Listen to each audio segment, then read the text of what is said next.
Hi everybody, I'm Bree the Plant Lady coming to you from New York City. I thought it would be fun to put together some short videos to show you some of the awesome horticultural scenes that are happening here I'm on the west side. Actually the High Line is right across the street over there. But first stop today is the new tourist attraction, Little Island. So let's go check it out.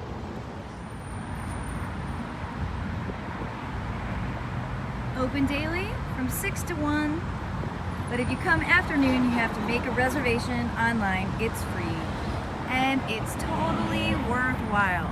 Such a cool, totally out of this world public park. I don't really know the history or the motivation for this place, but we're gonna meet up with one of the horticulturalists here and learn more about it.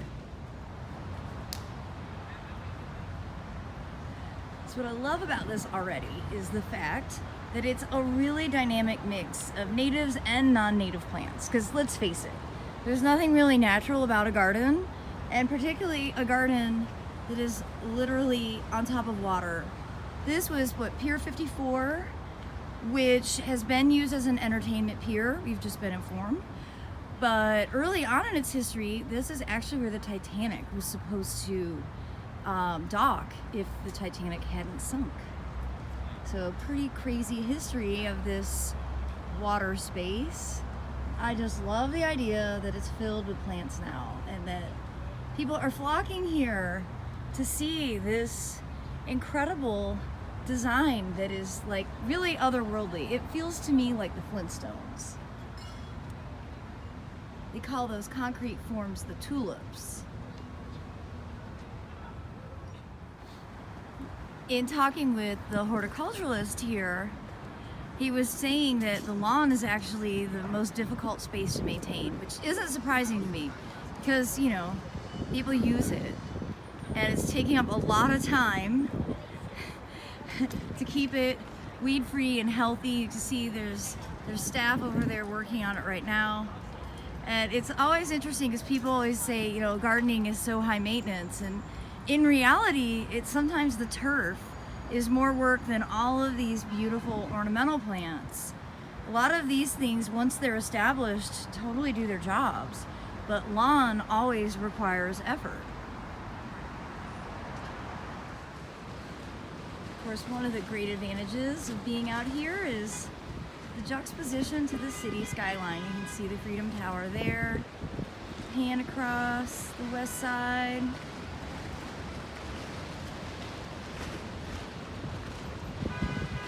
Down Hudson Yards is straight down that way.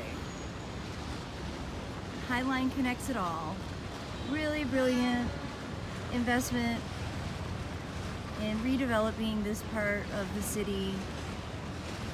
Thanks to Diane von Furstenberg and her husband. Wrap dresses have much more meaning now to me. Plant selection is really great. I love all these different textures that you get from various ornamental grasses and lots of echinacea. Look at this patch right here. You know, if I took a close-up picture of this, you'd think that I was in some Midwestern prairie. But here we are over the water in New York City. I think that's the part of these urban designs that is just so dynamic and special.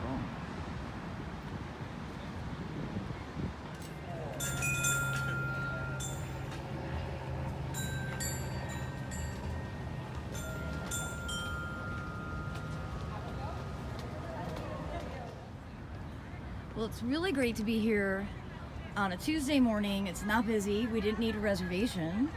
We came in on Sunday and this place was mobbed. But you look around now, it's like we almost have it to ourselves. Perfect. So if you're coming to New York, you want to visit Little Island, plan to come on a weekday morning. Of course, what I love to see here, we have metasequoias. It feels like you're in the land of the Flintstones. It totally makes sense that there would be dawn redwoods in this space. And I love that they have these as a big feature.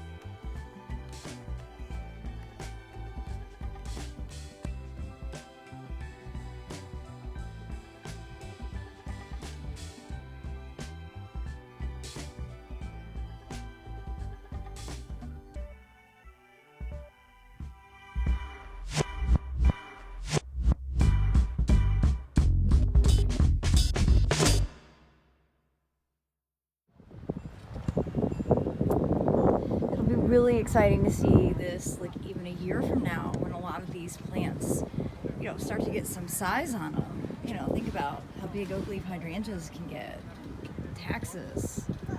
It's a great mix of woodies and herbaceous, and I think it's going to look good through all the seasons. It's especially pretty now, in the middle of summer, when all of these things like the echinaceas and the astilbe are in full bloom.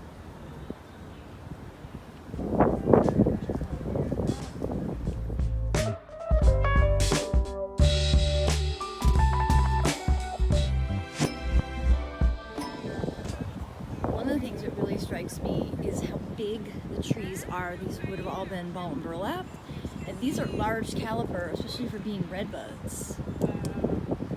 So it'll be really cool to see these grow out because they're only going to get taller. Remember, plants don't stop growing.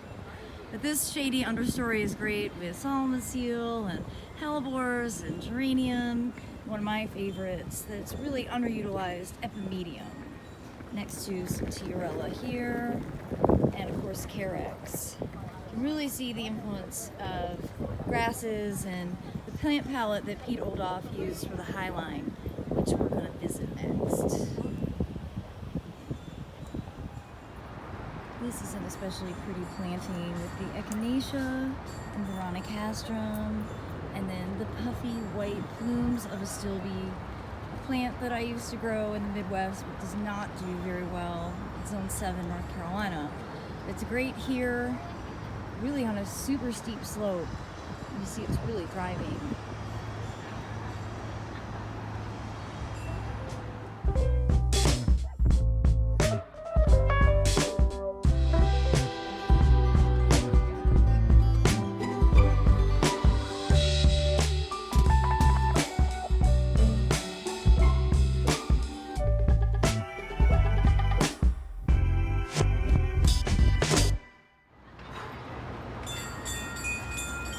Well, I hope you've enjoyed this little impromptu tour of Little Island. Super interesting new creation here in New York City. We're gonna cross the street, take you over to the Highline, one of my all-time favorite urban gardens.